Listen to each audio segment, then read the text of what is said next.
गुणायतन पीड़िता शंका समाधान भावना एक प्रवर्तक जन जन के संत प्रखर वक्ता बोले परम पूज्य मुनि श्री प्रमाण सागर जी महाराज की मुनिवर निर्वेक सागर जी संधान सागर जी महाराज की देवी अहिल्या की नगरी मालवा की शान इंदौर के बुंदेलखंड छत्रपति नगर से सायंकालीन टीवी चैनल का बहुचर्चित विश्व विख्यात शंका समाधान के कार्यक्रम में हम और आप अपनी शंकाओं का समाधान प्राप्त करें। उसके पूर्व पारस चैनल, जिनवाणी चैनल, आदिनाथ चैनल और प्रमाणिक के माध्यम से जो इस कार्यक्रम को घर में बैठ के देख और सुन रहे हैं उन सभी का और यहाँ पर उपस्थित समस्त श्रावक श्राविकाओं के साथ अतिशय क्षेत्र गौमटगिरी के समस्त पदाधिकारियों का छत्रपति नगर दिगंबर जैन समाज धर्म प्रमाण समिति सकल जैन समाज हार्दिक अभिनंदन स्वागत करता है। चलते हैं प्रतिदिन की भांति परम पूज्य मुनिवर के श्री चरण नमन करते हुए आशीर्वाद प्राप्त करेंगे और निवेदन करेंगे। शंका समाधान के कार्यक्रम के लिए दोनों हाथ जोड़ लेंगे, मेरे साथ बोलेंगे हे मुनिवर नमोस्तु नमोस्तु नमोस्तु। और आइए गुरुवर के आशीर्वाद से हम और आप शंका समाधान के कार्यक्रम में अपनी शंकाओं का समाधान प्राप्त करें। उसके पूर्व मैं आमंत्रित करूंगा गौमटगिरी अतिशय क्षेत्र के समस्त पदाधिकारियों को आदरणीय भरत जी, कुसुम जी, मोती जी के साथ जिनकी भावना है कि मुनिवर का 2 साल तक हमें सानिध्य प्राप्त हो, इस भावना के साथ निवेदन कर रहे हैं। विधान भी चाहते हैं और मस्तकाभिषेक भी चाहते हैं। इस भावना के साथ गुरुवर के श्री चरण नमन करते हुए श्री प्रचार के आशीर्वाद प्राप्त कर रहे हैं और मैं ट्रस्ट कमेटी के पदाधिकारी चाहूँगा अपनी बात गुरुवर के समक्ष रखें। आदरणीय सौरभ जी पाटौदी। परम पूज्य गुरुदेव के चरणों में शत वंदन करते हुए मैं हमारे ट्रस्ट के अध्यक्ष भरत जी मोदी, कोषाध्यक्ष श्री राजेंद्र जी गंगवाल, निर्मल जी सेठी, प्रकाश चंद जी सेठी, विमल जी सेठी, सुशील जी पांड्या, सबके सानिध्य में गुरुदेव आपसे एक निवेदन करना चाहता हूं कि आपके सानिध्य में हम एक विधान गौमटगिरी पे कराना चाहते हैं 27 तारीख से 31 दिसंबर तक और 1 तारीख को आपके सानिध्य में भव्य महामस्तकाभिषेक कराना चाहते हैं। आप अपनी स्वीकृति प्रदान करें गुरुदेव। इसी गौमटगिरी का निवेदन तो बहुत पुराना है और गौमटगिरी तो हमें जाना है, लेकिन कब जाना है और क्या रूप होना है इसके लिए प्रतीक्षा कीजिए। जब निमित्त आएगा जरूर होगा। एक बार तो घोषित कार्यक्रम स्थगित हुआ, इसलिए हम थोड़ा सोच समझ के घोषित करेंगे ताकि आपके मनोभावों की पूर्ति बहुत अच्छे से हो जाए। बहुत बहुत आशीर्वाद, प्रतीक्षा कीजिए, काम हो जाए। गुरुदेव हम आपकी स्वीकृति इसलिए जल्दी चाहते हैं कि हम आपकी भव्य आगवानी पूरे इंदौर के साथ में गौमटगिरी पे करना चाहते हैं। बहुत बढ़िया, आशीर्वाद। चलो और आइए आप सभी की ओर से परम पूज्य मुनिवर संधान सागर जी महाराज से निवेदन है आगे के कार्यक्रम के संचालन के दोनों हाथ उठा के जय कर लगाएंगे। बोले परम पूज्य मुनि श्री प्रमाण सागर जी महाराज की जय जय जय। आज का ये शंका समाधान का सत्र आपके इस नज़र में अपन करते हैं और प्रथम प्रश्न के लिए मैं आमंत्रित कर रहा हूँ राहुल मोनिका बढ़जात्या, रामचंद्र नगर। वे अपना प्रश्न गुरु चरणों में रखें और उसके बाद में तैयार रहेंगे बाल शिक्षण शिविर बाल मंडल अंजनी नगर। दूसरा नाम बोलिए। हाँ बोल दिया। बाल शिक्षण शिविर बाल शिक्षण नहीं है, दूसरा बोलिए। गुरुदेव द्वादशांग जिनवाणी के महत्वपूर्ण 4 अनुयोग हैं, उसमें सभी अनुयोग महत्वपूर्ण हैं, पर आजकल ऐसा चलन चल रहा है कि कोई भी महाराज जी या विद्वान प्रथमानुयोग पर प्रवचन करते हैं तो उनको महत्व नहीं दिया जाता है। प्रथमानुयोग की कथाओं को राग देश की कहानी बताकर उपेक्षित हाँ बोलिए। प्रथमानुयोग की कथाओं को राग देश की कहानी बताकर उपेक्षित कर दिया गया है। गुरुदेव हमारे बचपन के समय में मंदिरों में के ग्रंथालयों से प्रथमानुयोग के ग्रंथ बच्चों को पढ़ने के लिए दिए जाते थे, किंतु अब मंदिरों में प्रथमानुयोग के ग्रंथ कम देखने को मिलते हैं। ऐसा क्यों हो रहा है? देखिए, ये शुष्क अध्यात्मवाद के प्रचार का दुष्परिणाम है। आचार्य समंतभद्र महाराज ने प्रथमानुयोग को बोधि समाधि निधानम कहा है, अर्थात वह बोधि और समाधि का निधान है, भंडार। तो हम प्रथमानुयोग के माध्यम से बहुत आसानी से तत्व ज्ञान प्राप्त कर सकते हैं। कथाओं के प्रयोग, जो भी पठन पाठन का उद्देश्य केवल किसी व्यक्ति के जीवन के विषय में जानना नहीं, अपितु उसके माध्यम से जीवन दर्शन को पहचानना। हम जब महापुरुषों के चरित्र को पढ़ते हैं, उनके जीवन में आगत उतार चढ़ाव को देखते हैं, तो हमारे लिए एक आदर्श मिलता है कि जब सामने वाले के जीवन में इतना उतार चढ़ाव आने के उपरांत भी उनने अपने जीवन में स्थिरता रखी, तत्व ज्ञान के बल पर, भेद विज्ञान के बल पर और धर्म आराधन के बल पर, तो हमें भी ऐसा तत्व ज्ञान, हमें भी ऐसा भेद विज्ञान, हमें भी ऐसा धर्माराधन करना चाहिए। ये प्रेरणा प्रथमान योग से मिलती है। इसलिए प्रथमान योग को इस तरह से उपेक्षित करना कतई उचित नहीं। समाधि के समय बाल बाल बस एक ही प्रश्न, बिल्कुल। ओम चलिए एक ही प्रश्न करें। बाल शिक्षण शिविर बाल मंडल अंजनी नगर, जिनकी संचालिका है जादूगर परिवार की नीलम जी जैन, अपने बच्चों के साथ में वे प्रश्न करें। उसके बाद में आपके यहीं के राजेश जी जैन मीडिया प्रभारी इंदौर, जो आपकी फोटो अखबारों में छपवाते रहते हैं। महाराज जी के चरणों में 3 बार नमोस्तु नोस्तु नमोस्तु, छुल्लक जी के चरणों में 3 बार इच्छामी इच्छामी इच्छामी। महाराज जी, हमारे स्कूल में पढ़ाया जाता है कि पृथ्वी गोल होती है, वह ग्रह भी गोल होते हैं और वह सोलर सिस्टम में होते हैं। अपने जैन धर्म के अनुसार पृथ्वी फ्लैट होती है, परंतु हम कैसे जाने कि ग्रह किस प्रकार के होते हैं और कहाँ होते हैं? बहुत अच्छा सवाल है। प्रयास ऐसा सवाल आता रहता है। बेटा, इस विषय में हमको 2 बातें जानना चाहिए। पहली बात तो ये समझो कि न तो हमारे शास्त्रों में लिखी बात गलत है और न ही विज्ञान की बात गलत है। दोनों बातें अपनी अपनी जगह सही है। इसका रहस्य समझो। जैन धर्म के अनुसार 2 प्रकार की पृथ्वी, एक शाश्वत पृथ्वी और एक अशाश्वत पृथ्वी। हम लोग जहाँ रह रहे हैं ये अशाश्वत पृथ्वी है और हमारे शास्त्रों में जो वर्णन है वो शाश्वत पृथ्वी का है। शाश्वत पृथ्वी एकदम फ्लैट, लेकिन हम भरत और ऐरावत क्षेत्र में रहने वाले लोग, उनके ये धरा अशाश्वत है। भरत और ऐरावत क्षेत्र के आर्यखंड में काल के प्रभाव से वृद्धि हानि होती है। तो ये धरती एकदम फ्लैट थी जब भोग भूमि था। भोग भूमि से जब कर्म भूमि के रूप में धरती परिवर्तित हुई तो ऐसा लिखा गया कि ये धरती 1 योजन ऊपर उठ गई। तो धरती अचानक 1 योजन उठी तो ऐसी तो नहीं उठी कि किसी ने नीचे से जैक लगा के उसको उठा दिया। तो निश्चित ही एक बहुत बड़ा परिवर्तन रहा होगा। इस धरती के ऊपर उठ जाने से इसका संबंध शेष जम्बूद्वीप से छूट गया और अनेक क्षुद्र पर्वत रूप समुद्र प्रकट हो गए। तो ये बिल्कुल डिस्करेक्ट हो गया।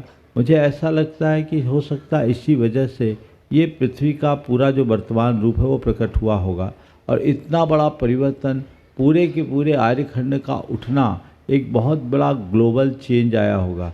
उससे हो सकता है कि पृथ्वी ने ग्लोबल शेप ले लिया हो और उसी समय जो एनर्जी उत्पन्न हुई हो उससे प्लैनेट्स प्रकट हो गए हों, जिसे आज पृथ्वी की उत्पत्ति के रूप में कहा जाता है। पर चूंकि आज हमारे शास्त्रों में इन सब बातों का उल्लेख नहीं है, इसलिए हम ये बातें अधिकार पूर्वक नहीं कह सकते। लेकिन एक संभावना ऐसी दिखती है कि पृथ्वी के उठने से बहुत बड़ा परिवर्तन हुआ हो और वही परिवर्तन इस पूरे के पूरे सृष्टि के परिवर्तन का आधार बना हो। समझ गए? चलिए। नमोस्तु महाराज जी, नमोस्तु। राजेश जी जैन मीडिया प्रभारी इंदौर, और उसके बाद में तैयार रहेंगे जिन्होंने आज गुणायतन के संस्थापक सदस्य के रूप में अपना स्वीकृति दी, ऐसे पवन कमल अर्चना जी जैन, चैलेंजर परिवार, ट्रस्टी गुणायतन। नमोस्तु गुरुदेव, नमोस्तु। जन जन के हृदय सम्राट और हम सब के आराध्य धरती के देवता परम पूज्य मुनि श्री प्रमाण सागर जी महाराज एवं मुनि संघ के चरणों में कोटि कोटि नमन करते हुए प्रश्न के रूप में हजारों लोगों की भावना व्यक्त कर रहा हूँ। महाराज श्री, आपने मिनी बुंदेलखंड के रूप में चर्चित छत्रपति नगर मान स्तंभ वेदी प्रतिष्ठा के निमित्त 3 दिवसीय सानिध्य प्रदान किया। उसके लिए हम आपके प्रति कमेटी कोटि कोटि आभार व्यक्त करती है। जैसा कि हम सब जानते हैं कि आज यहाँ से आप बिहार कर रहे हैं, लेकिन हमारा मन अभी भरा नहीं है। इसलिए कहना चाहता हूँ कि मुझे कि गुरुदेव बिना घोषणा किए ऐसे ना जाओ छोड़कर कि मन अभी भरा नहीं है। अतः हम सब की भावना है कि आने वाले दिनों में आप छत्रपति नगर में शीतकालीन वाचना करने की स्वीकृति प्रदान करें। यदि यह शीतकालीन वाचना होती है तो हम सबको शीत के मौसम की ठंडक का एहसास नहीं होगा, बल्कि हृदय और आध्यात्मिक ऊर्जा से भर जाएंगे। गुरुदेव के चरणों में भावना है। छत्रपति नगर वाले तय कर लो कि शीतकाल में महाराज के साथ रहेंगे। मंजूर है गुरुजी। बिल्कुल, आप लोग तय कर लो कि हम लोग महाराज के साथ रहेंगे। ठीक है, चलिए, बहुत बहुत आशीर्वाद। चलिए अगला। और अगली पंक्ति में जिन्होंने आज अपने आप को गुणायतन से संस्थापक सदस्य के रूप में जोड़ा है, ऐसे चैलेंजर परिवार से पवन कमल जी, अर्चना जी जैन, वे आ जाएं। पूरा परिवार कहाँ है? आ जाओ, एक साथ आ जाओ। एक साथ आ जाएं। और मैं चाहूंगा इनका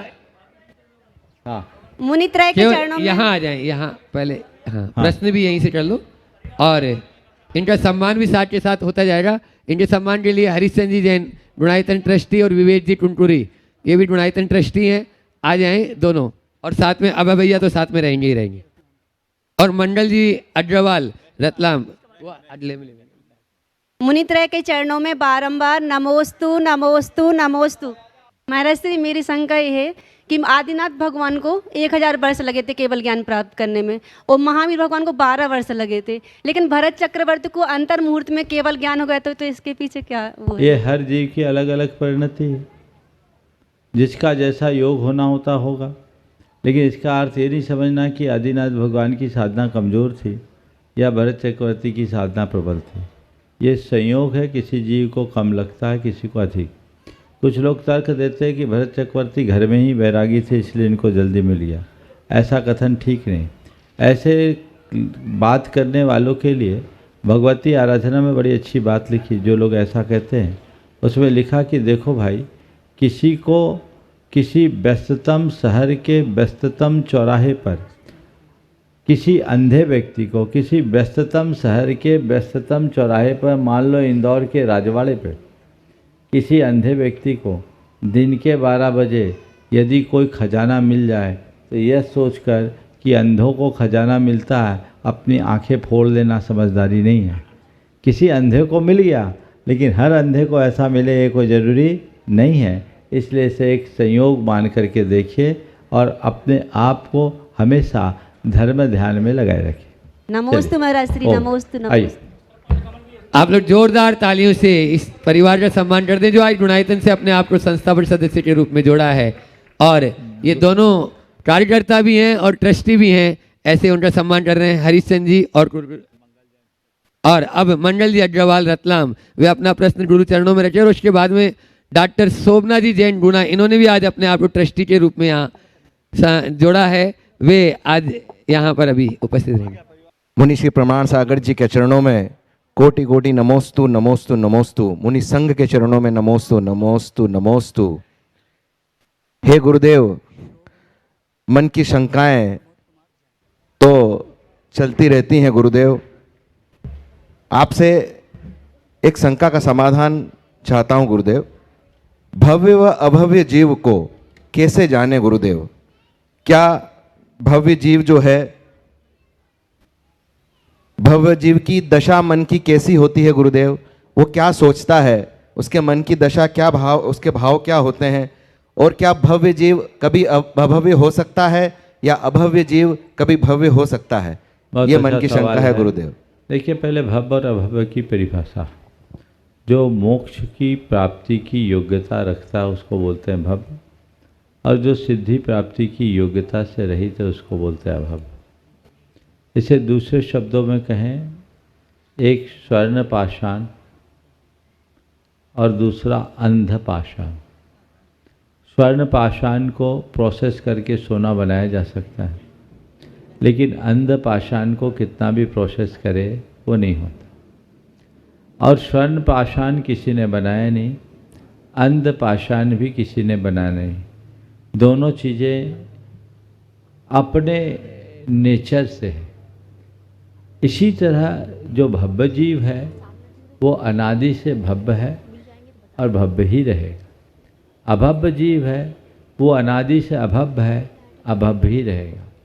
अभव्य मिटकर भव्य नहीं बन सकता और भव्य मिटकर अभव्य नहीं बन सकता। ये दोनों प्रकार के जीवों की अपनी स्वभावगत परिणति होती, समझ गए? तो अलग अलग परिणतियों के कारण दोनों प्रकार के जीवों का अलग अलग परिणाम होता है। अब आपने पूछा है कि भव्य जीव की पहचान क्या है, उसकी परिणति क्या हो। यथार्थ ये दिव्य ज्ञानियों के ज्ञान का विषय है। अभी कोई ये बात नहीं कह सकता कि यह जीव भव्य है या अभव्य। ये चीज़ें तो उसके अंतरंग परिणमन से जुड़ी हुई है, लेकिन फिर भी एक आचार्य ने भव्य जीव की एक स्थूल पहचान दी है। तत्प्रति प्रीति चित्तेन येन वार्तापि हि श्रुता निश्चितम स भवेद भव्य भावी निर्वाण भाजना। जिसने तत्व की बात को प्रीतिपूर्वक सुना, जो सुनता है उसे भावी निर्वाण का भागी भव्य जीव माना जा सकता है। हालांकि ये बहुत स्थूल लक्षण है, हम दावे से नहीं कह सकते कि कोई वैरागी है तो भव्य हो ही। एक बार गुरुदेव से किसी श्रद्धालु ने पूछा कि गुरुदेव, हमने सुना है भव्य जीव ही मोक्ष जाता, अभव्य जीव मोक्ष नहीं जाता। गुरुदेव ने कहा ठीक सुना। तो गुरुदेव, कहीं मैं अभव्य तो नहीं हूँ? और रोने लगे फूट फूट कर। कहीं मैं अभव्य तो नहीं हूँ? रोने लगे फूट फूट कर। गुरुदेव ने बोला, देखो भाई, भव्य और अभव्य की पहचान तो बहुत सूक्ष्म है, फिर भी तुम्हारी परिणति को देखकर मुझे तो ये लगता है कि तुम भव्य हो, अभव्य में ऐसा नहीं हो सकता। नमोस्तु गुरुदेव, नमोस्तु नमोस्तु। और अगला प्रश्न कर रही हैं डॉक्टर शोभना जी जैन गुना, जिन्होंने आज गुणायतन के संस्थापक सदस्य के रूप में अपना जो है, हाँ शोभना जी का अब भैया पूरा बता रहे हैं। और आज इन्होंने एक और, आप जोरदार ताली बजाएंगे, इन्होंने ब्रह्मचर्य व्रत भी आज से आजीवन। श्रीमान प्रमोद कुमार जी, श्रीमती संध्या जैन, डॉक्टर पहले से व्रत ब्रह्मचारी शोभना जैन गुना, इन्होंने आज गुणायतन ट्रस्टी ग्रुप में जुड़ने का सौभाग्य प्राप्त किया है और इनके सम्मान के लिए मैं आमंत्रित करूंगा भैया मंगल जी रतलाम, साथ में हमारे महिला मंडल की महिला आ जाए यहाँ पर, अध्यक्ष या मंत्री जो भी जल्दी आ जावे सम्मान करने के लिए। हाँ, जब तक सवाल कर लो आप। हाँ, इसके बाद तो और अच्छा और इसके साथ भूपेंद्र जी भी बने, दोनों अलग अलग। इसके बाद भूपेंद्र जी का, इसके बाद सामने आओ भूपेंद्र सामने। साधना। आप सवाल करो, पहले सवाल करो। महाराज जी, हाँ। महाराज जी श्री मेरे जीवन के अंतिम समय तक मेरे में समता बनी रहे, मुझे ऐसा संबोधित कीजिए। बहुत अच्छा भाव रखा है, अंतिम समय तक समता बनी रहे। आप ये भावना रोज भाइये, दिन रात मेरे स्वामी, मैं भावना ये भाऊं, देहांत के समय में तुमको न भूलूं। दूसरी बात, ये बात हम लोगों की प्रैक्टिस में, हम लोग अपने हर क्रियाओं में समाधि मरणम हो मध्यम बोलते हैं। मरण समाधि से दुर्लभ, कर्मों का क्षय हो सदा सौख्यकारी। इसे एक मंत्र की तरह दोहरा लेते हैं। ऐसा न करें, बल्कि उस घड़ी ऐसा विजुअलाइज करते हुए बोले मानो मैं अपने समाधि मरण को धारण कर रहा हूँ। ऐसी भावना रखेंगे, सुनिश्चित उसके बहुत अच्छे परिणाम आएंगे। नमस्ते महाराज। श्रीमान प्रमोद कुमार जी, श्रीमती संध्या जी, डॉक्टर ब्रह्मचारी शोभना गुना, जिन्होंने आज गुणायतन ट्रस्टी ग्रुप जुड़ने का अवसर प्राप्त किया। मंगल भैया पहुंचेंगे और महिला मंडल के पदाधिकारी सम्मान करेंगे। पहुँचे, जल्दी पहुँचे। इसी क्रम में आज जिन्हें गुरुवर का आशीर्वाद प्राप्त हुआ, बहुत दिनों से भावना थी और आज इनकी भावना पूर्ण हुई। श्रीमान प्राशुक जी, भूपेन्द्र जी, साधना जी, कृतिका जैन, छत्रपति नगर, इन्होंने भी आज गुणायतन ट्रस्टी के रूप में जुड़ने का अवसर प्राप्त किया है। मैं चाहूँगा हमारी शायद ट्रस्ट कमेटी के अध्यक्ष इनका सम्मान करके जोरदार तरीके से सम्मान करें और इनके सम्मान के लिए मैं आमंत्रित करूँगा श्रीमान मनोज जी, आटा चक्की बर्धमान, ये आ जाएंगे। गुणायतन ट्रस्टी सम्माननीय भूपेंद्र भाई जी का सम्मान का कार्यक्रम संपन्न करेंगे। और इस अनुष्ठान के सौधर्मेंद्र भी। और मैं कहना चाहूँगा, सौधर्मेंद्र बनने का सौभाग्य प्राप्त किया और पिछला जो मानस्तंभ था इसी परिवार के द्वारा बनवाया गया था, चारों मूर्ति भी इसी परिवार के द्वारा, और नया मान स्तंभ भी इनके परिवार के द्वारा बनवाया गया। और 4 मूर्ति के अलावा 1 मूर्ति आज और इनको विराजमान करने का सौभाग्य प्राप्त हुआ। ऐसे भूपेंद्र जी के लिए जोरदार ताली बजाकर सम्मान करें। उनके भाई भी जावे सभी यहाँ पर, जिन्होंने भूपेंद्र जी की भावना थी, समाज की जो भावना थी, तीनों भाइयों ने मिलकर पूर्ण की और आज गुणायतन ट्रस्टी के रूप में जुड़ने का अवसर प्राप्त किया। उनका सम्मान कर रहे हैं हमारे गुणायतन ट्रस्टी वर्धमान चक्की परिवार से भाई मनोज जी। और आप जोरदार तालियां आपकी बजना चाहिए छत्रपति नगर वालों की। ठीक है। ओ इसी क्रम में श्रीमान कमल कुमार जी, निशा जी, श्रीमान पवन कुमार जी, अर्चना जैन, छत्रपति नगर हो गया। और इसी क्रम में हाँ, प्रश्न ब्रह्मचारी अविनाश भैया की प्रेरणा से गुणायतन ट्रस्टी बनने का शुभारंभ किया। श्रीमती अंगूरी जी भाई उनके पुत्र पुत्रवधु मनोज सीमा जैन अमन शुभी लांगली वर्धमान परिवार बीना इंदौर, जिन्होंने आज गुणायतन ट्रस्टी के रूप में जुड़ने का शुभारंभ प्राप्त किया है। आप जन्मदिन मनाते हैं यहाँ वहाँ के काम में, लेकिन सीमा जी ने आज जन्मदिन मनाया है गुणायतन ट्रस्टी के रूप में। जोरदार ताली बजाएं और इनके सम्मान के लिए। और सुनो, मनोज जी ने उनको गिफ्ट दिया है, लेकिन अभी बेटी और दामाद उनका अलग है तो आपका अलग है, फिर भी आ जाओ सब। IES अमन जी और इनके सम्मान के लिए आमंत्रित करूंगा कमल कुमार जी चैलेंजर भी आ जावे और सम्मान का कार्यक्रम संपन्न करें। साथ में विपुल जी भी आ जावे जो कि गुणायतन ट्रस्टी हैं। आइए जल्दी आइए। और इसी क्रम में निर्माण मित्र के रूप में जुड़ने का अवसर प्राप्त किया डॉक्टर जिनेंद्र जी, मनोरमा जी, राजेश जी, मुक्ता जी, अतिशय क्षेत्र छत्रपति नगर बुंदेलखंड, इन्होंने सभा प्राप्त किया है। वे आए परम पूज्य मुनिया के इसी चरण वंदन करते हुए आशीर्वाद प्राप्त करें। और इसी क्रम में सूत्रधार के रूप में जी आइए। हाँ, इसके बाद आइए गुरुवार के इसी चरण वंदन करते हुए आशीर्वाद प्राप्त करें। और इनके सम्मान के लिए मैं आमंत्रित करूंगा जिन्होंने 3 दिन की भोजन व्यवस्था में अपने साथियों को सहयोग दिया, महेंद्र जी चुकरू भैया, मनीष जैन रानीपुर, मनीष महेंद्र जी जो कि हमारे आदरणीय प्रदीप जी भैया के भ्राता हैं, वे आएंगे हमारे सम्मानी इस परिवार का सम्मान का कार्य संपन्न करेंगे। साथ में अशोक जी शास्त्री आप भी जावे और तालियां बजना चाहिए जिनेंद्र जी के लिए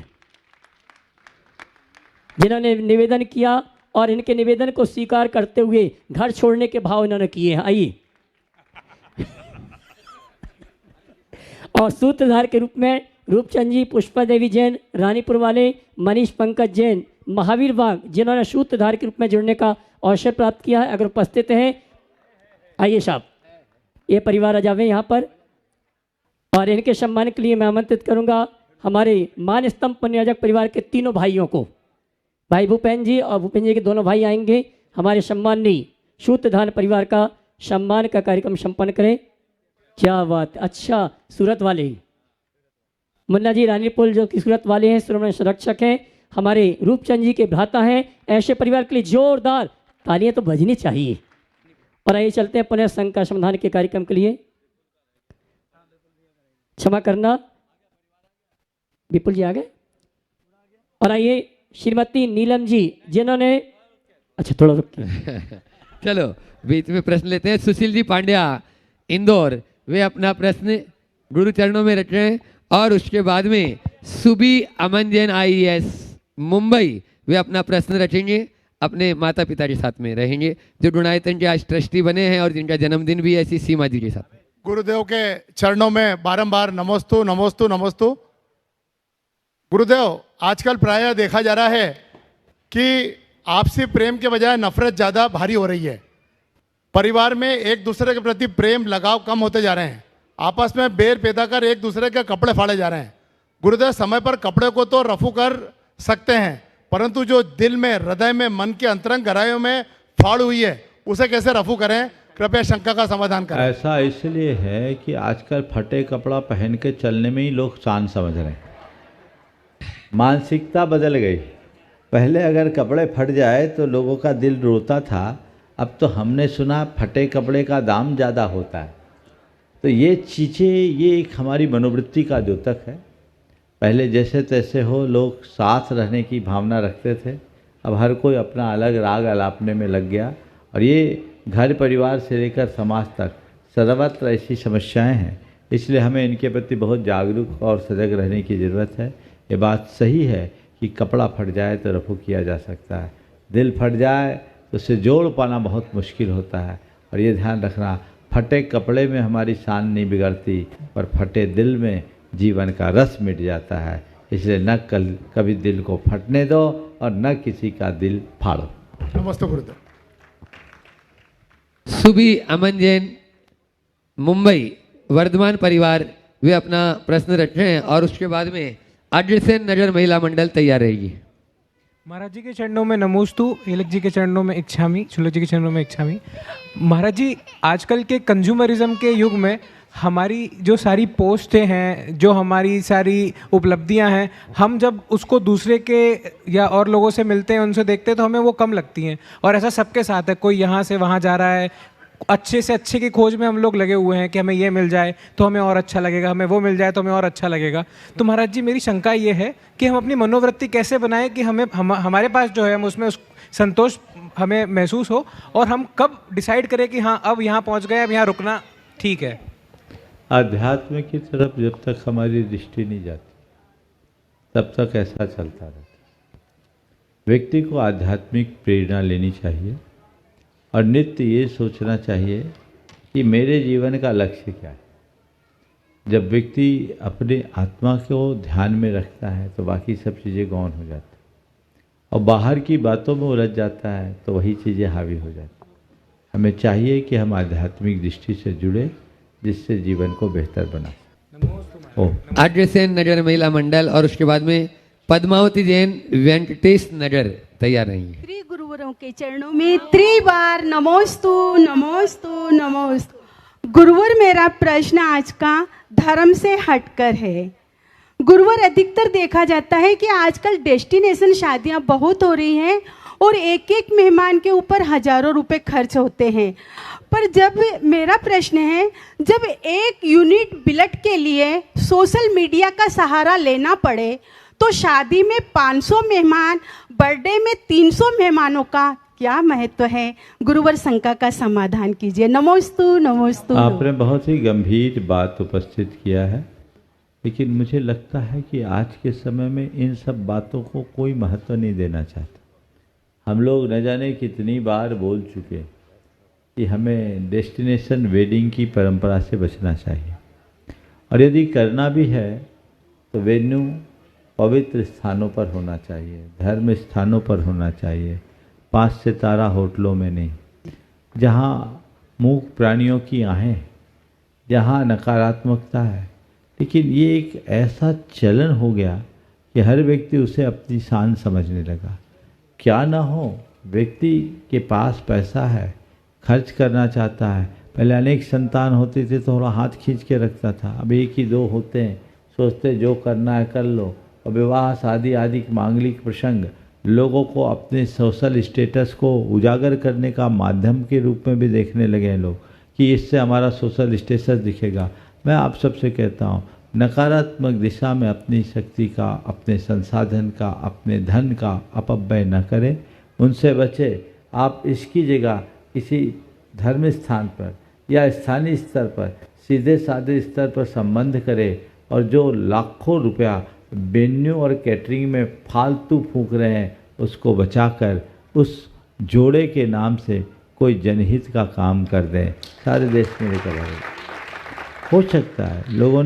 कई लोगों ने किया। हमारे संपर्क में एक रमेश जी अग्रवाल सरावगी हैं कोलकाता में, उन्होंने अपने बेटे की शादी में फालतू की चीज़ें हटा दी, और उसको हटाने के बाद उन्होंने 108 आदिवासी कन्याओं का रांची में मोराबाद स्टेडियम में विवाह कराया, पूरा मीडिया कवरेज किया, राज्यपाल उसमें उपस्थित हुए। ये एक रचनात्मक दिशा है। क्या हम ऐसा नहीं कर सकते? भारत जैसे देश में, जहाँ आज भी हमारे समाज में बहुत सारे लोग पिछड़े और अभावग्रस्त लोग हैं, हमें इनको ध्यान में रखना चाहिए। जब कोविड का दौर था तो महाराष्ट्र के किसी हमारे ही समाज के धनपति ने अपने बेटे के विवाह में शायद 100 या 200 लोगों को मकान बना करके दिया था। ये एक रचनात्मक काम है। आप इस तरह के कार्यों में अपना पैसा खर्च करें तो बात समझ में आता है। बस केवल लोगों के बीच अपना रंग जमाने के लिए आप करो तो मिलता कुछ नहीं है। लोग जाकर जब विवाहिक कार्यक्रमों में लौट कर आते हैं, लोगों का ये भ्रम है कि लोग हमारी प्रशंसा करते हैं। यथार्थ प्रशंसा नहीं, लोग कंपैरिजन करते हैं। उसकी शादी में वो चीज़ अच्छी थी, उसके शादी में वो अच्छा था, इसमें ये कम रह गया, इसमें ये बुरा हो गया। माने लोग कॉम्प्लीमेंट कम, कमेंट्स ज़्यादा करते हैं। इसलिए हमें ऐसे कमेंट्स वाली बातों के अंधानुकरण करने का क्या उचित, हम खुद से विचार करें कि इसके लिए हम क्या कर रहे हैं। जब तक नई सोच विकसित नहीं होगी तब तक इसमें परिवर्तन कर पाना कठिन सा लगता है। नमोस्तु गुरुवर। पद्मावती जैन वेंकटेश नगर और उसके बाद में तैयार रहेंगे छत्रपति नगर महिला परिषद। बोलिए। छत्रपति नमोस्तु महाराज जी, नमोस्तु महाराज जी। मैं मम्मी की तरफ से पूछ रही हूँ, अहंकार की आरी और कपट की कुल्हाड़ी यह संबंधों को काटती है, इन दोनों से दूर कैसे रहें? कृपा करके मार्गदर्शन कीजिए। बस अहंकार की आरी और कपट की कुल्हाड़ी हमारे पूरे परिवार के सुख चैन रूप वृक्ष को काट डालती। तो इसके लिए हम क्या करें? ये कुल्हाड़ी को कहीं टांग के रख दो, चलने मत दो। और ये अहंकार की आरी और कपट की कुल्हाड़ी को आप चाहते हैं कि इसका प्रहार हमारे इस जीवन के वृक्ष पर न हो, तो उन सबको धर्म की खूंटी पे टांग दो। एक बार टंग गई तो फिर उसका उपयोग नहीं होगा और हमारा जीवन सुरक्षित हो जाएगा। नमोस्तु महाराज जी। छत्रपति नगर महिला परिषद और उसके बाद में इस आयोजन के सौधर्म इंद्र और जिन्होंने पूरा मान स्तंभ बनवाया इसे, और गुणायतन के जो ट्रस्टी हैं भूपेंद्र कुमार जी, साधना जी जैन, देवरी वाला परिवार गुणायतन ट्रस्टी, और देवरी वाला परिवार तैयार रहे। महाराज श्री के चरणों में त्रिबार नमोस्तु नमोस्तु नमोस्तु।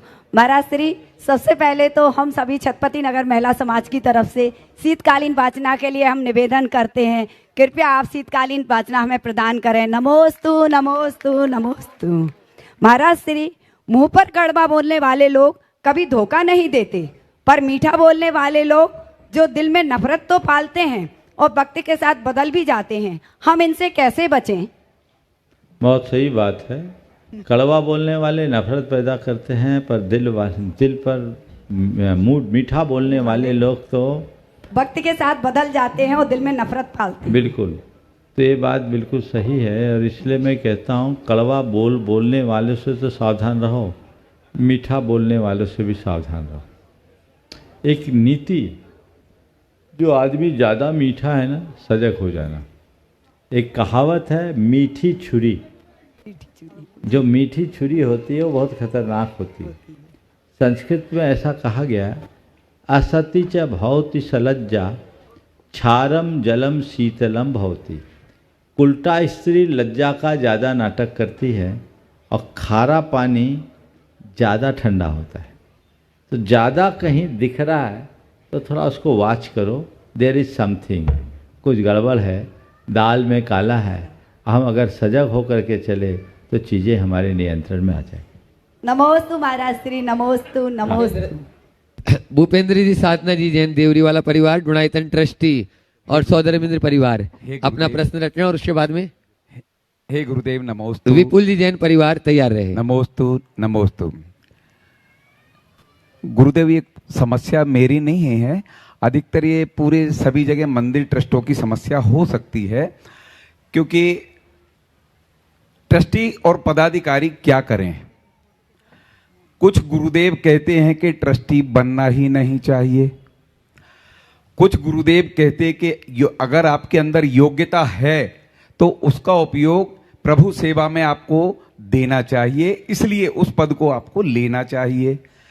अब ट्रस्ट का अध्यक्ष होना चाहिए या स्थानीय समाज का, क्योंकि स्थानीय समाज छोटी होती है, तो उसके चुनाव हमें किस आधार पर करना चाहिए?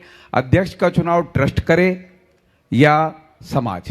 कृपया हमारी शंका का समाधान। समाज है, संस्थान, इनके संचालन के लिए नेतृत्व तो चाहिए। अगर नेतृत्व नहीं होगा तो हमारी समाज बिखर जाएगी। तो हमें नेतृत्व को लेकर के चलना चाहिए। लेकिन अगर आपको नेतृत्व मिला है तो ये काम सेवा भाव से करना चाहिए और इसे अपना दायित्व भर समझना चाहिए। इसे अपनी बपौती नहीं बनाना चाहिए। कई जगह ट्रस्टों में जो साधुगण यदि निषेध करते हैं तो मेरे ख्याल से इसीलिए करते हैं कि ट्रस्टी बने हैं, करते कुछ नहीं, कब्र में पांव लटके हैं फिर भी ट्रस्टी हैं। और कुछ ट्रस्टों में तो ऐसी व्यवस्था है कि पीढ़ी दर पीढ़ी उन्हीं को ट्रस्टी बनना है, और वो ट्रस्टी बनने के बाद मंदिर मूर्ति आदि के व्यवस्थाओं में लोगों का हस्तक्षेप, बार बार हस्तक्षेप करते, रोक टोक करते हैं, भगवान की सेवा पूजा का भी कोई प्रबंध नहीं करते। तो ये चीज़ें ठीक नहीं, ये पाप का कारण है। न करे न करने दे, घोर अंतराय कर्म का बंध करेंगे। ऐसे लोगों के लिए क्या कहें। मैं एक स्थान पर था, वहाँ एक ट्रस्ट था। ट्रस्ट में सारे लोग बुजुर्ग थे और वहाँ की व्यवस्था यही थी कि पीढ़ी दर पीढ़ी उन्हीं के हाथ में व्यवस्था रहेगी। नयों को देते ही नहीं थे, नयों को देते ही नहीं थे। अब वहाँ उस परिसर में बहुत सारे कुत्ते भौंकते थे, रात में कुत्ते बहुत भौंकते थे। अब कुत्ते भौंके, हमारे साथ एक महाराज थे, उनको रात में नींद डिस्टर्ब हो जाए, अब कुत्ते भौंके ही भौंके, भौंके ही भौंके। तो एक दिन उन्होंने चर्चा में कहा कि ये कुत्ते बहुत भौंकते हैं। तो एक व्यक्ति ने कहा, महाराज हमारे बब्बा कहा करते थे ये सब पुराने ट्रस्टी हो सकते हैं। अब मुझे नहीं मालूम ये क्या है, मैं तो ऐसा नहीं कहूँगा, लेकिन धार्मिक संस्थान का दायित्व स्वीकार करने के बाद यदि कोई इस तरह का दायित्व विहीन काम करेंगे, तय मानना दुर्गति के पात्र बनेंगे। आजकल तो कुत्ते तो फिर भी डीओजी साहब बन गए हैं, उनसे भी ज़्यादा पतन होगा। उनकी ज़िंदगी तो आदमियों से ज़्यादा ठाटकी हो गई है, समझ गए। तो ये चीज़ें समझना चाहिए, दुर्गति के पात्र बनेंगे। इसलिए यदि आपको किसी संस्था में जिम्मेदारी दी गई है, आप किसी संस्था से जुड़े हैं, आप उसकी एक इकाई बनकर काम कीजिए, सेवा भाव से काम कीजिए, और जब तक अपने से काम करते बने काम कीजिए।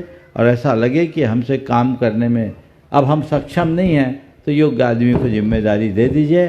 और ये सुनिश्चित कीजिए कि किसी भी ट्रस्ट को, ट्रस्ट के संस्थापकों की जो मूल भावना है उसको सुरक्षित रख करके चलाया जाए, उसके उद्देश्यों में कोई कमी ना होने दी जाए। अब रहा सवाल समाज का अध्यक्ष बनना चाहिए कि नहीं, बनना चाहिए, लेकिन बिना चुनाव के। जब चुनाव होता है ना, तो चुनाव है, चाहे वार्ड मेंबरी का हो, चाहे लोकसभा का हो।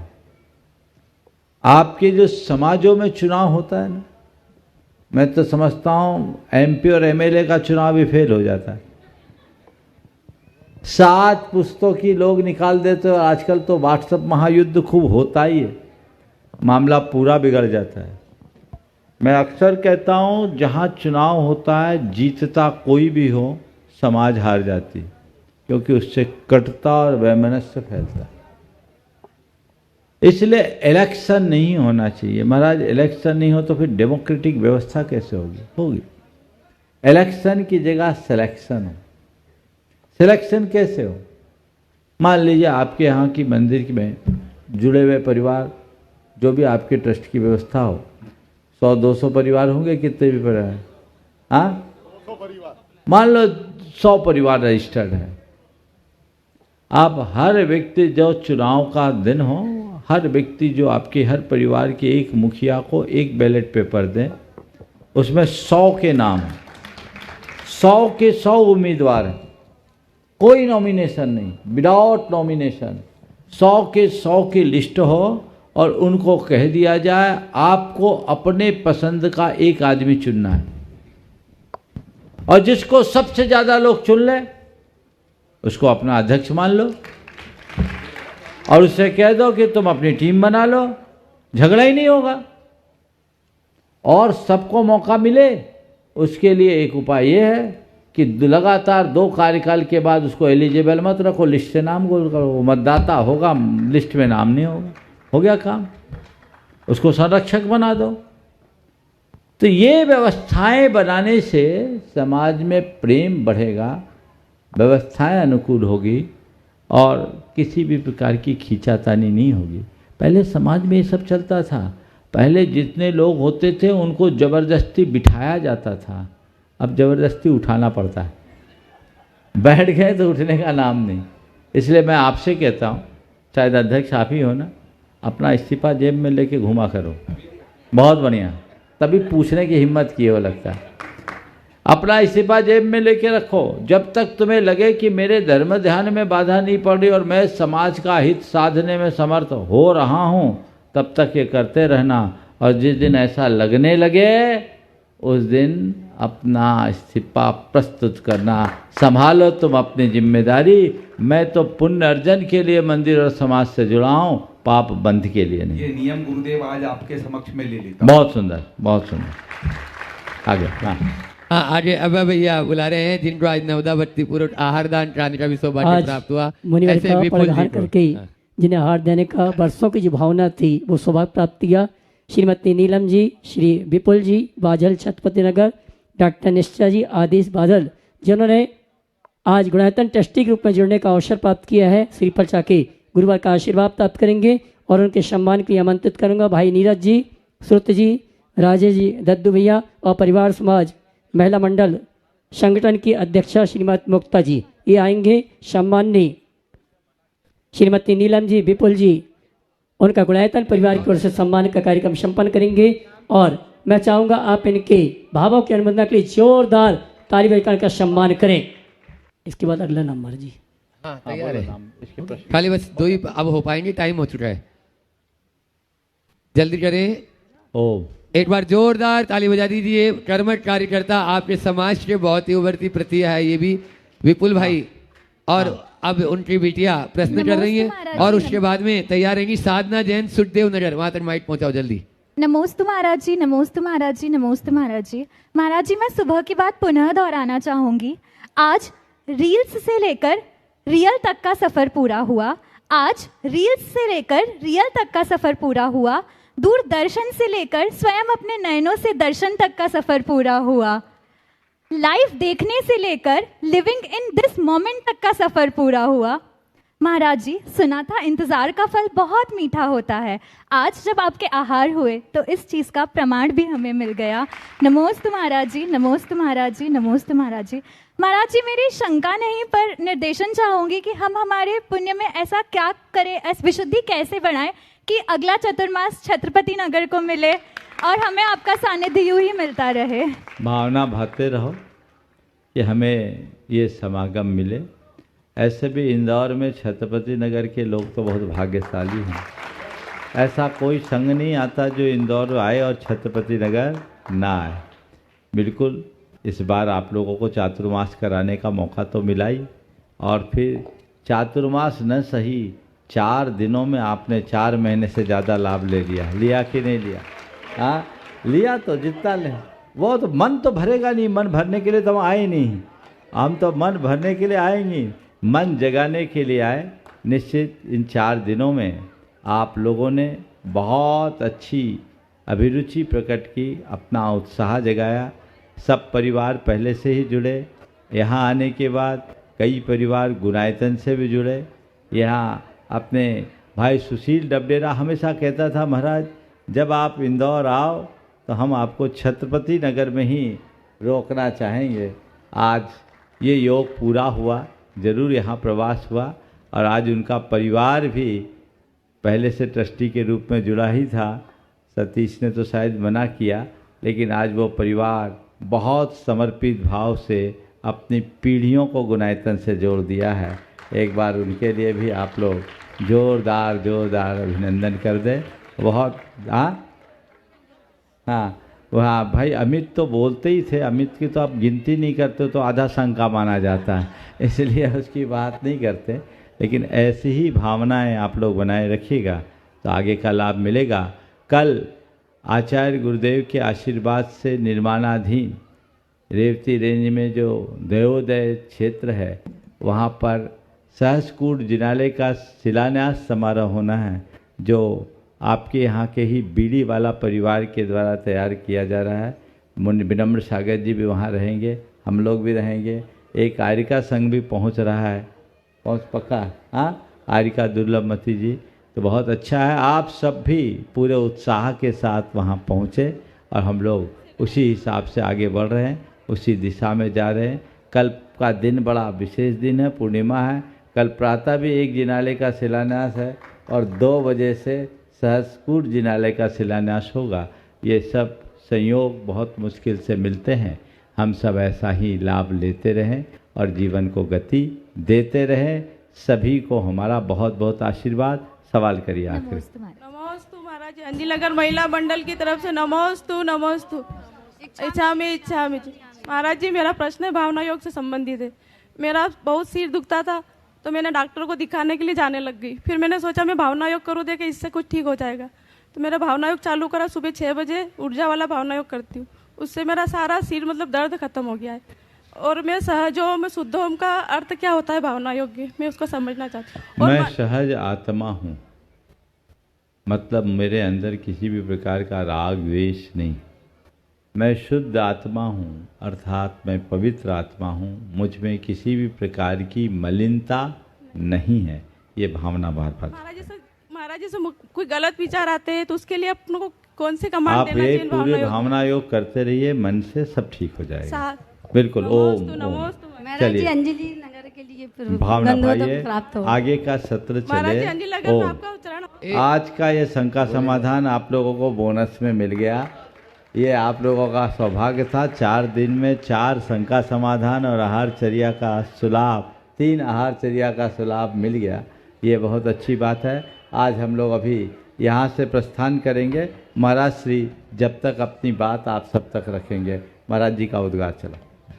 आइए परम पूज्य मनीषी श्री निर्वेक सागर जी महाराज का उद्बोधन हम सुने। उसके पूर्व आपके सूचना देना चाहूँ कि गोकुल नगर का जो पंचकर्णाक प्रतिष्ठा महोत्सव संपन्न हुआ, पूर्णिमा के दिन वहाँ पर मस्तकाभिषेक हर महीने होगा और कल प्रथम मस्तकाभिषेक का कार्यक्रम गोकुल नगर में आयोजित किया गया है। साथ ही छत्रपति नगर में आज मान स्तंभ की प्रतिष्ठा का कार्यक्रम संपन्न हुआ और कल प्रातःकाल की बेला में मान स्तंभ का मस्तकाभिषेक, छत्र चमन भामंडल आदि समर्पित होने का कार्यक्रम कल यहाँ पर संपन्न होगा।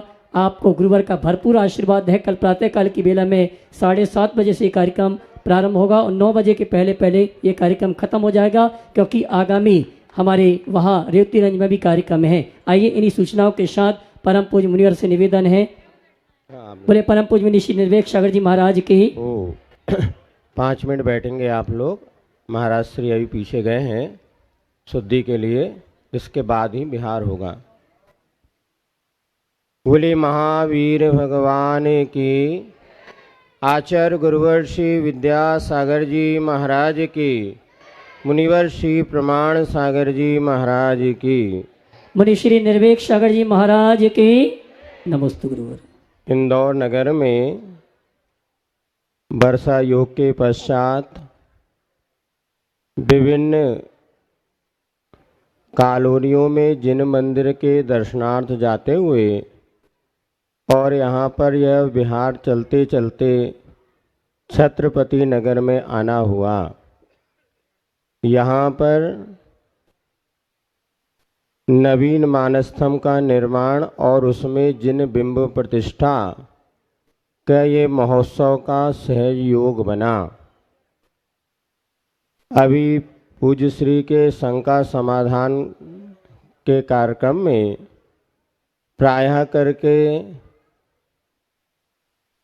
अपने मन की शंकाएं तो कम होती थीं, किंतु अड़ोस पड़ोस में उत्पन्न हो रही समस्याओं का ही लोग समाधान चाह रहे थे। और ये निश्चित है, कोई भी समस्या जब उत्पन्न होती है तो उसके पीछे कोई ना कोई कारण होता है।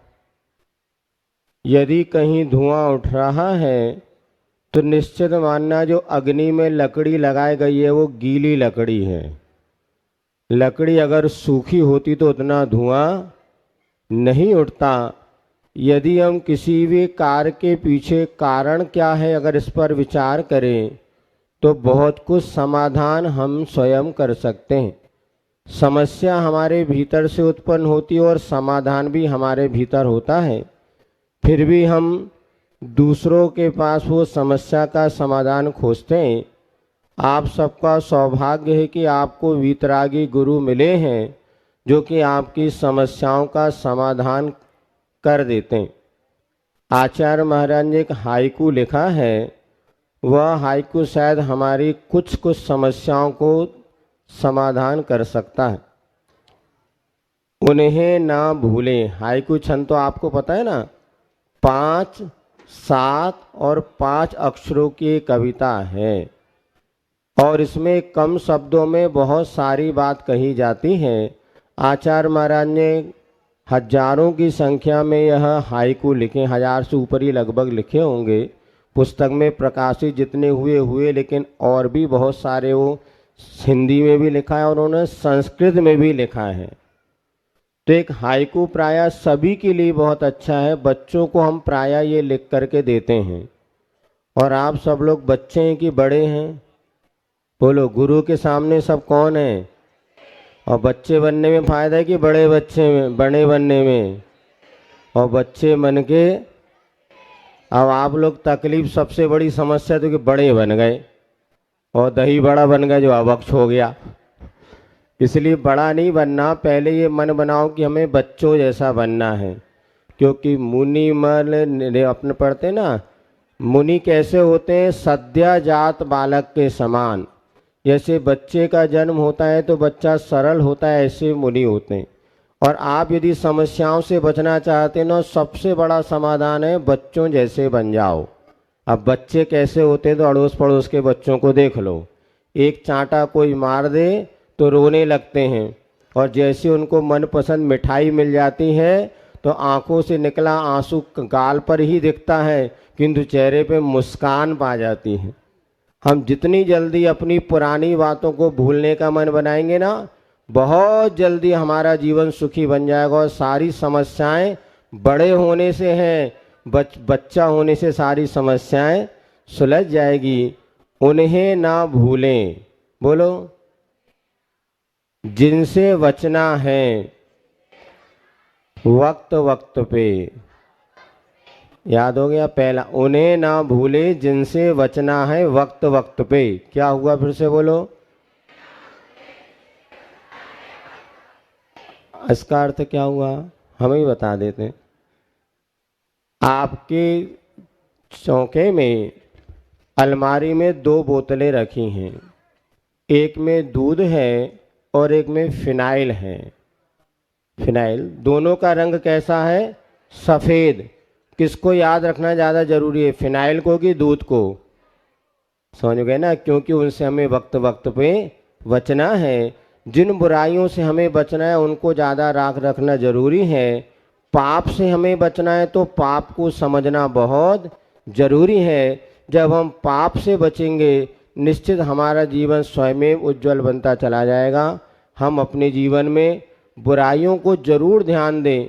आज हम क्या है, अच्छाइयों से तो बच्चों को परिचित करा रहे हैं किंतु बुराइयों से उनको नहीं बचा पा रहे हैं। यदि हम बुराइयों को अच्छे समझेंगे, एक गुलाब के फूल में फूल की सुगंध का तो हमें ध्यान है किंतु उसमें उरगने वाले कांटों का भी हमें ध्यान रहना चाहिए। तो गुरुजी कह रहे हैं फूल से ज़्यादा महत्वपूर्ण है आप कांटों को समझें, अच्छाई से ज़्यादा महत्वपूर्ण बुराइयों को समझें और बुराइयों से बचने का प्रयास करेंगे। अनेक समस्याओं का समाधान हमारे जीवन में स्वयं होता चला जाएगा। हमारे जीवन में समस्याओं का समाधान हो और हमारा मोक्ष मार्ग प्रशस्त हो, इसी मंगल भावना के साथ बोले महावीर भगवान की। तीर्थंकरों की वाणी भी कभी कभी जो है बहुभाजनवश जो जी बसाए, ऐसे ही आज अपने बीच में तीर्थंकर स्वरूप उस गुरुदेव के आप लोगों के यहाँ सतभैया परिवार के निमित्त से यह जो सिद्ध विहार कॉलोनी है इसमें आज यहाँ आना हुआ गुरु का। और वह संकट समाधान में पहले मैं सर्वप्रथम उन्हीं को ही आमंत्रित कर लेता हूँ। नीलय जी, सत भैया, एक बार जोरदार ताली बजा दीजिए।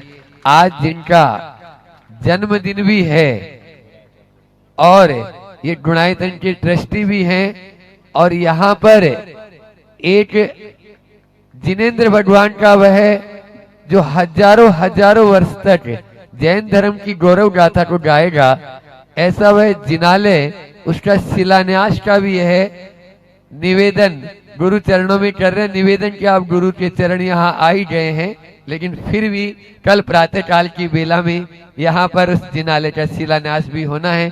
संपूर्ण परिवार यहाँ पर उपस्थित है गुरु चरणों में, वे अपना नमोस्तु निवेदित करते हुए गुरु चरणों में एक प्रश्न करें और उसके बाद में जिनका देखो इनके बारे में बाद में बताएंगे। विजय कांता गंगवाल जो पूर्वांचल गुवाहाटी से अपने बीच में है, वे तैयार रहे। नमोस्तु महाराज जी, नमोस्तु महाराज जी, नमोस्तु। इच्छामि महाराज, इच्छामि सर्वप्रथम तो महाराज जी आज मेरी इस कॉलोनी पे आपके चरण पड़े, मैं बहुत मेरा पुण्य उदय होगा जो आपके यहाँ पे चरण पड़े। मैंने कभी ऐसा विश्वास नहीं सोचा था कि मैं इतना बड़ा पुण्य का भागी मुझे मिलेगा, भाग्य का फल मिलेगा। महाराज जी मैंने बहुत परिस्थितियां खराब देखी हैं अच्छे, और कभी ये सोचा नहीं था, कभी ऐसा सोचता था कि भगवान पार्श्वनाथ भगवान जहाँ मैं दर्शिया धर्मशाला में रहता था तो ये सोचता था भगवान कि एक मकान मेरा हो जाए तो मैं धन्य हो जाऊं, लेकिन पार्श्वनाथ भगवान की मेरी ऐसी कृपा रही कि आज मैं कई परिवारों को घर भी दे रहा हूं और आज मंदिर भी मैं मेरे भाव से मैंने आचार्य श्री के समक्ष एक बार भाव करा था कि अगर मैं कभी कॉलोनी काटूंगा, सतना में आहार दिए थे तो महाराज जी मैं मंदिर जरूर बनाऊंगा। आज पार्श्वनाथ विद्यासागर जी महाराज का वो सपना जो उन्होंने मुझे आशीर्वाद दिया था, आज मुझे खुद विश्वास नहीं हो रहा कि मैं उसको पूरा कर रहा हूं। तो महाराज जी ऐसा आपसे पूछना चाहता हूं कि ऐसे कौन से पुण्य उदय होते हैं जिससे मंदिर बनाने की इच्छा भावनाएं प्रकट होती है और अंदर आई। देखिए निश्चित ही आपका बड़ा प्रबल सौभाग्योदय है, अनायास ये निमित्त आपका लग गया। हम लोगों को यहाँ आना था और जैसा सबको पता है कि कल Revati range Devoday charitable trust के अंतर्गत जो परम पूज्य गुरुदेव के आशीर्वाद से सर्वतोभद्र जिनालय बन रहा है, उस परिसर में एक सहजकूट जिनालय का शिलान्यास हो रहा है। हम लोग सर्वतोभद्र का नहीं, सहजकूट का शिलान्यास हो रहा है जो बीड़ी वाला परिवार के सौजन्य से बन रहा है। हम लोग उसी के निमित्त जा रहे थे। यार रात्रि विश्राम करने की बात थी, हमें क्या पता था कि उस शिलान्यास के पहले एक शिलान्यास का और योग बन जाएगा। आप यहाँ कॉलोनी बना रहे हैं, हम परिसर को देखें, परिसर बहुत सुरम्य और सुव्यवस्थित है। आपने यहाँ का विकास भी किया है, लेकिन मेरा मानना है जब भगवान विराजमान होंगे तो यहाँ के लोगों का चौमुखी विकास होगा। मैं तो सभी लोगों से कहता हूँ जो कॉलोनियाँ बनाते हैं वे थोड़ी सी सोच को बड़ी बनाएं। आप जो कॉलोनी बनाएंगे, आपके द्वारा तैयार कराए गए घर में रहने वाले लोग पाप भी करेंगे और घरों के निर्माण में किंचित पाप भी होगा। तो एक ऐसा धर्मायतन बनाओ, जिनालय बनाओ जहां आने वाले केवल पुण्य करे और तुम्हारे जीवन का उद्धार करे। तुमने जो ये भाव रखा है ये बहुत प्रशस्त भाव है कि हम यहाँ मंदिर बनाएं। हालांकि ज़्यादातर कॉलोनाइजर इसलिए मंदिर बना देते हैं कि रेट बढ़ जाए, लेकिन रेट बढ़ाने के भाव से मत करो, अपने जीवन का पुण्य बढ़ाने के भाव से करो। निरय तुम ऐसा कर भी रहे हो। बहुत सुंदर मनोभाव आपने व्यक्त किया। मंदिर को अपने द्रव्य से बनाना और उसके साथ साथ साधु संतों के रहने योग्य साधु वसति का, संत निवास नहीं, हमारा मूल शब्द वसति का है, साधु वसतिका का भी निर्माण यहाँ होगा। ये बहुत अच्छी बात है। ये आपका बड़ा सौभाग्य उदय आया और मैं समझता हूँ जो जमीन से ऊपर उठता है वो सदैव जमीन में जुड़ा रहता है, जमीन से जुड़ा रहता है। तुम कहीं भी पहुँच जाओ, शिखर का स्पर्श करो, पर जमीन से जुड़े रहोगे तो कभी पीछे मुड़ के नहीं देखोगे। बहुत बहुत आशीर्वाद। प्रण भी है यहाँ पर। मैं किसी भी खाने पीने वालों को प्लॉट नहीं देता हूँ। बहुत सुंदर। कई लोग मेरे पास आए, उनको मैंने हाथ जोड़ के मना करा, उन्होंने मुझे पैसे देने के लिए तैयार थे, उनको मैंने हाथ जोड़ के निवेदन करा कि मैं आपसे माफी चाहता हूँ क्योंकि आप आए, लेकिन मेरे कुछ सिद्धांत थे, मैं खाने पीने वालों को। बहुत सुंदर, बहुत सुंदर। चलिए अगला। पूरा परिवार नीले जी का जो है जो डोनाइतन के ट्रस्टी, एक बार जोरदार ताली से उनका स्वागत कर दें। और अब मैं आवाज दे रहा हूँ पूर्वांचल से अपने बीच में गुवाहाटी से विजय जी कांता गंगवाल जी डोनाइतन की ट्रस्टी हैं। वे अपना प्रश्न कर रहे हैं। और लोग 50वीं जब सालगिरह आती है तो कहीं कहीं घूमने जाते हैं, लेकिन इन दोनों का पुण्य देखो, जो गुरु चरणों में ही चलना है। अभी आके तुरंत बोले कि आके जो है हमें दर्शन करना है। अपना प्रश्न करें और उसके बाद मनोज अनामिका तैयार रहे। त्रय मुनि के चरणों में मेरे परिवार और दिगंबर जैन समाज का नमोस्तु नमोस्तु नमोस्तु। महाराज से मेरी शंका ये है कि मुनि आजकल समाज में ये देखने में आ रहा है कि लोग जब दाह संस्कार में जाते हैं तो शमशान घाट में पहले पानी का प्रचलन शुरू हुआ, उसके बाद चाय पानी का प्रचलन शुरू हुआ और अब चाय पानी नाश्ता का शुरू हो गया। मुनि श्री ये कितने विवेकपूर्ण है तथा सामाजिक स्तर पर इसका निषेध कैसे हो, कृपया मार्गदर्शन करें। देखिए, शोकगत अवस्था में तो ऐसा कल्पना करना भी उचित नहीं है। पता नहीं लोग कैसे ले लेते हैं और उनके हलक के नीचे उतर जाता है। ये बहुत अच्छी बात नहीं है। हमें ऐसी बातों का बिल्कुल परहेज करना चाहिए, प्रतिकार भी करना चाहिए। कुछ भी नहीं चलना चाहिए। और लोगों में अगर इतना भी संयम नहीं तो वो अपने जीवन में आखिर क्या करेंगे। ये घोर संवेदनहीनता का द्योतक है। आप सब प्रतिज्ञा करें कि हम कभी जाएं दाह संस्कार में तो हम अपने मन को वैराग्य से भरे। इस तरह की प्रवृत्तियां और अनावश्यक टीका टिप्पणियां, अनावश्यक चर्चाओं से अपने आप को बचाएं। क्या पता जीवन में कब किसके साथ क्या घट जाए, इसलिए बहुत विचार करके काम करना चाहिए। नमोस्तु नमोस्तु। मनोज जी अनामिका बाटलीवाल वे अपना प्रश्न गुरु चरणों में कर रहे हैं और उसके बाद में तैयार रहेंगी यासिका जैन इंदौर। परम पूज्य गुरुदेव के पावन चरणों में नमोस्तु, संपूर्ण श्री संघ के चरणों में नमोस्तु। इच्छा में गुरुदेव, कल एक प्रश्न अधूरा रह गया था छत्रपति नगर में, उसको मैं आज पूरा कर रहा हूँ। गुरुदेव, आपके प्रवचनों से कई बार आपने बताया कि आसक्ति से पाप का बंद होता है, निश्चित ही बंद होता है।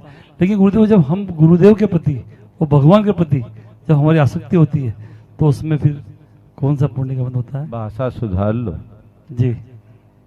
आसक्ति व्यक्ति और वस्तुओं से होती है, गुरु और भगवान से नहीं। उनसे तो भक्ति और अनुरक्ति होती है। आसक्ति उलझाती है और भक्ति पार लगाती है। आसक्ति में कोई स्वार्थ होता है और भक्ति में समर्पण। इसलिए हम समर्पण का उपयोग करें। और ध्यान रखना, आसक्ति हमें और अधिक चिपकाती है, जबकि भक्ति से विरक्ति के भाव होते हैं। जो गुरुओं के प्रति, धर्म के प्रति हमारा लगाव बढ़ता है, भक्ति बढ़ती है, श्रद्धा बढ़ती है, संसार से अलगाव होने लगता है, वो विरक्ति को जगह देती है। इसलिए इसे आसक्ति समझना भूल है। ये परम भक्ति है जो हमारे जीवन का उद्धार करती है। नमोस्तु भगवान, नमोस्तु भगवान। यासिका जैन इंदौर, माइक वहां तक पहुंचा दे। और उसके बाद में अपने बीच में रुचि बज सिंगापुर से यहाँ पर उपस्थित हैं, वे अपना प्रश्न करेंगे। त्रय मुनिराजों के चरणों में नमोस्तु गुरुदेव। गुरुवर, मेरा प्रश्न यह है कि वर्तमान में जितनी भी ज्वलंत समस्याएं हैं, जैसे कि ग्लोबल वार्मिंग, जलवायु परिवर्तन, असाध्य रोग इत्यादि, क्या इन्हें भारतीय संस्कृति के पुनरुत्थान के रूप में नहीं देखा जा सकता? जैसे कि पूज्य गुरुदेव ने कहा था कि आओ अब लौट चले। नमोस्तु गुरुदेव। बिल्कुल, यदि हम अपने मूल संस्कृति की ओर मुड़े तो इन समस्याओं को हम काफ़ी हद तक ठीक कर सकते हैं। लेकिन जिस तरीके से औद्योगिक विकास हो रहा है और टेक्नोलॉजी के आधार पर हमारे जीवन शैली में बदलाव आ रहा है, तो ये चीज़ें बहुत गंभीर और सोचनीय हो गई। इसलिए हमें लौट चले की बात तो होना ही चाहिए, और जब हम लौटेंगे तभी संभलेंगे। और पूरे विश्व को लौटाने की जरूरत है। हमें अपनी मूल संस्कृति से जुड़ने की आवश्यकता है। नमोस्तु गुरुदेव। रमेश जी निर्वाणा, जो चातुर्मास के नवरत्नों में से एक रत्न तो है ही और गुणायतन के शिरोमणि संरक्षक भी हैं। रमेश जी निर्वाणा अपने पूरे परिवार के साथ में एक प्रश्न कर रहे हैं और उसके बाद में हे गुरुवर, नमोस्तु नमोस्तु नमोस्तु। मैं निर्माणा परिवार नवरत्न परिवार की तरफ से एवं कुमेड़ी दिगंबर जैन मंदिर की तरफ से बहुत बहुत नमोस्तु नमोस्तु नमोस्तु बोलता हूँ। हे गुरुवर, कुमेड़ी वाले 5 साल से आपके चरणों की प्रतीक्षा में आंखें उनकी बिल्कुल ऐसे आंसू भर गए हैं गुरुदेव कि वो आपके वहां आने की प्रतीक्षा कर रहे हैं। हे गुरुदेव, आप हमको 2 से 3 दिन दीजिए निर्वाणा मंदिर के लिए, आपके वहां चरण पड़े, शंका सावधान, आहारचर्या, ये सब धर्म लाभ हम सबको मिले, ऐसी मैं भावना बांटता हूँ। बिल्कुल भावना भाई है। इतना तो है ही कि 17 तारीख का रात्रि विश्राम और शंका समाधान निर्वाणा में तय है। आगे का आपके भाग्य के ऊपर निर्भर है। नमोस्तु भगवान, नमोस्तु। 16 तारीख 16 तारीख परसों। हाँ चलो, हाँ चलो। अब पहले ब्रह्मचारिणी सुनीता दीदी शिरोमणि संरक्षक गुणायतन बासा से वही आवृत्ति में हमेशा निष्णात, और उसके बाद में पालिया जो यहाँ का नजदीक का गांव है वहां से महिला मंडल यहाँ पर उपस्थित मैं देख रहा हूँ, तो पालिया महिला मंडल, और उसके बाद में रेवती रेंज वाले भी तैयार रहे। समय कम है। गुरुवर के चरणों में नमोस्तु। महाराज जी, सबसे पहले हमारे मोहित भैया प्रियंका भाभी की शादी की सालगिरह के लिए आपसे परिवार आशीर्वाद की भावना कर रहे हैं, और सबकी दोनों परिवार की तरफ से आपको बारंबार नमोस्तु। महाराज जी, भैया का प्रश्न है कि हम लोग गृहस्थ जीवन में प्रवेश तो किए हैं, लेकिन हमारे घर में लड़ाई नहीं होती, पर हम क्या करें कि जिससे हम परिवार के धर्म ध्यान में लग करके और धर्म ध्यान के साथ में आपके चरणों में आपका आशीर्वाद हमेशा बना रहे, ऐसा हम क्या यत्न करें? बिरले भाग्यशाली हैं जो गृहस्थ हो, लड़ाई ना हो।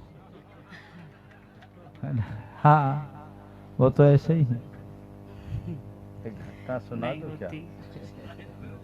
गणेश प्रसाद जी वर्णी के जीवन काल का एक प्रसंग है, जिसे मैंने गणेश प्रसाद जी वर्णी के शब्दों में सुनी। उनकी एक कैसेट थी, इतनी बड़ी कैसेट थी, एक ही कैसेट उनकी रिकॉर्ड हुई थी, सतना के नीरज जी ने सुनाया। उसमें एक किस्सा सुनाया उन्हें, आज सुनाता हूँ, बहुत मजेदार किस्सा है कि एक व्यक्ति चला जा रहा था, रास्ते में थक गया, तो थकने के बाद एक कुएं की पाट में सो गया। कुएं की पाट थी, कुएं की पाट में लेट गया। अब नींद में उसको सपना है। सपने में क्या देखा कि उसका विवाह हो गया, उसकी धर्मपत्नी है, और उसके बाद दोनों सो रहे हैं, उनके साथ उनका बच्चा भी है। अब पत्नी कह रही है तुम खिसको, बोल रहा तुम खिसको। ऐसा कह करके उसने धीरे से पत्नी को कहा तुम खिसको, और पत्नी ने कहा तुम खिसको। पत्नी ने जोर से खिसकाया, वो धड़ाम से कुआं में गिर गया। अब कुआं में गिर गया, अब सहायता के लिए चिल्लाया कि भैया कोई बचाओ बचाओ। फिर एक आदमी आया और आकर के उसने उसको निकाल दिया। तो निकाला, बोला भैया आप तो संत हो, आपने हम पर बड़ी कृपा की, आपने हमें बचा लिया। उसने कहा भैया हम संत कहाँ, हम तो साधारण से गृहस्थ हैं, हम क्या करेंगे, तुम गिर पड़े सो निकाल दी। बोले तुम गृहस्थ हो और जिंदा हो, हम तो 2 मिनट के लिए गृहस्थ बने सो गिर पड़े, तुम्हारा क्या होगा? ये गणेश प्रसाद जी वर्णी ने कभी सुनाई होगी, बहुत पुरानी, 1960 के आसपास। तो वो मैंने सुना था, आज याद आ गया, सुना दिया। तो गृहस्थों में बहुत बिरले होते हैं जिनमें खटपट नहीं होती, लेकिन इतना जरूर है कि गृहस्थ आश्रम में प्रवेश करने का लक्ष्य व्यापक है। गृहस्थी के बाद वानप्रस्थी बनना चाहिए। अपने गृहस्थिक दायित्वों को पूर्ण करने का लक्ष्य बनाकर परमार्थ के कार्य में लगना चाहिए। धर्म अर्थ काम इन तीनों पुरुषार्थों में सम्यक संतुलन बनाकर जीते हुए हमें अपने मोक्ष मार्ग को प्रशस्त करना चाहिए। बहुत बहुत आशीर्वाद। नमस्ते। पालिया दिगंबर जैन महिला मंडल अपना प्रश्न कर रहे हैं, और उसके बाद में आज अपने यहाँ ऊपर इस सत्र में रेवती रेंज की पूरी कमेटी गुरु चरणों को लालायित है ले जाने के लिए। अब वे निवेदन भी अपना करेंगे और प्रश्न भी कर लेंगे। नमोस्तु महाराज जी, नमोस्तु महाराज जी, नमोस्तु। महाराज जी, हमारी एक सबसे बड़ी प्रबल इच्छा है कि आपका आगमन हमारे पालिया छोटे से ग्राम में हो। महाराज जी, हाँ चलो सवाल महाराज करो। जी, शंका ये है कि आजकल जो विजाति धर्म और विजाति विवाह हो रहे हैं, तो उनके पेरेंट्स को आहार दान और अभिषेक पूजन करने का मतलब करना चाहिए कि नहीं करना इनका चाहिए? अनेक बार उत्तर हमने दे दिया, वहां से सुन लेना चाहिए। और इस प्रकार आज के इस सत्र को जनता को भी बता दिया, हमने घोषणा भी कर दी। एक बार इनके निवेदन का आप लोग गुरुदेव, स्वीकार कर लो। आपके चरणों में बारंबार नमोस्तु। हाँ। गुरुदेव, हम सभी बड़े लालायत हैं कि आपके चरण रेवती रेंज में पड़े, पूरे बच्चे, पूरी दीदियां पूज्य विनम्र सागर महाराज जी से संग आपकी आगवानी के लिए लाए हैं। माता जी यहाँ से 3 किलोमीटर पर आ गई हैं, दुर्लभमती माता जी आ गई। तो सुबह आहारचर्या ही इसी कल सुबह यहाँ शिलान्यास कितने बजे है? 8 बजे। 8 बजे यहाँ शिलान्यास का कार्यक्रम है। हम लोग शिलान्यास करा करके 8:30 बजे 8:30 बजे यहाँ से करीब निकलेंगे।